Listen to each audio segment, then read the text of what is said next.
চলো বন্ধুরা, আজ তোমাদের সাথে একটা ছোট্ট মিনি ব্লগ শেয়ার করি। যে সকালবেলা আমি মেখে দিয়েছিলাম হচ্ছে ঘুগনি আর পরোটা। তো এই ঘুগনি রেসিপিটা শেয়ার করছি তোমাদের সাথে। প্রথমে আমি এটা 1 কাপ গরম জল নিয়ে নিয়েছিলাম। ওটা আমি রেগুলারের খাই, প্রচণ্ড ছিটকাচ্ছিল তাই একটু সরে গেছিলাম। গোটা জিরে ফোড়ন দিয়েছি, কাঁচা লঙ্কা কুচি, আলু কুচি, আলুর টুকরো আর কি, টমেটো, আদা বাটা সব দিয়ে ভালো করে মশলাটা কষিয়ে নেব। খুব সিম্পলভাবে বানায় আর খেতে খুব ভালো হয়। এখানে জিরে গুঁড়ো, ধনে গুঁড়ো, লঙ্কার গুঁড়ো নিয়ে নিয়েছি, যেরকম ঝাল পছন্দ করবে সেই দিয়ে ভালো করে কষিয়ে নিয়েছি।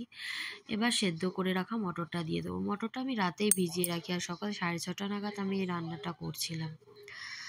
যেহেতু স্কুলে ওকে একটা ভারী টিফিন আর একটু হালকা একটু ফল, সাথে একটু বিস্কুট এসব দিই।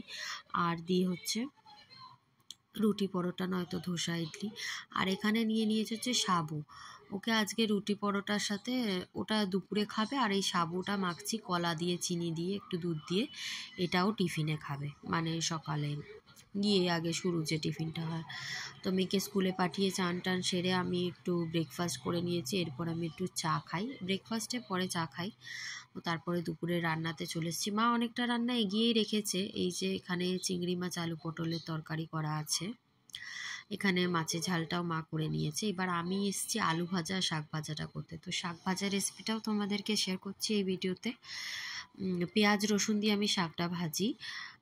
কালো জিরে, কাঁচা লঙ্কা একটু ফোড়নে দিয়ে দিয়েছিলাম, আর দিয়ে দিয়েছি পেঁয়াজ কুচি। পেঁয়াজটা একটু ভাজা হয়ে এলেই দিয়ে দেব রসুন কুচি, দিয়ে দেবো আলু আর বেগুন। তোমরা মন পছন্দের সবজি দিতে পারো, কিন্তু শাক ভাজাতে আমার না আলু বেগুনের থেকে বেশি কিছু ভালো লাগে না। শাকের তরকারি করলে তখন অনেক সবজি অ্যাড করি। তো আলু বেগুনটা একটু ভাজা হয়ে আসলে তারপরেই শাকটা দিই, নয়তো শাকের জলে আলুটা ভালো করে ভাজা হয় না, ওটা সেদ্ধ হয়ে যায়। তো তাই লালচে কালার হালকাভাবে ধরলে তখনই আমি শাকটা অ্যাড করেছি। এইভাবে তোমরা একবার বানিয়ে খেয়ে দেখো, ডাল ঠাল লাগে না, গরম ভাতে এই রসুন পেঁয়াজ আলু দিয়ে শাক ভাজাটা খুবই ভালো লাগে। তো জলটা শুকিয়ে এলে আমি এটা নামিয়ে নেব।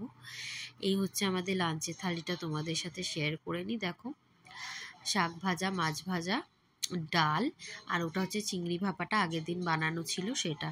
তো ভিডিও ভালো লাগলে চ্যানেলটা সাবস্ক্রাইব করো এরকম ভিডিওর আপডেট পেতে। আজকের মতো টাটা, বাই।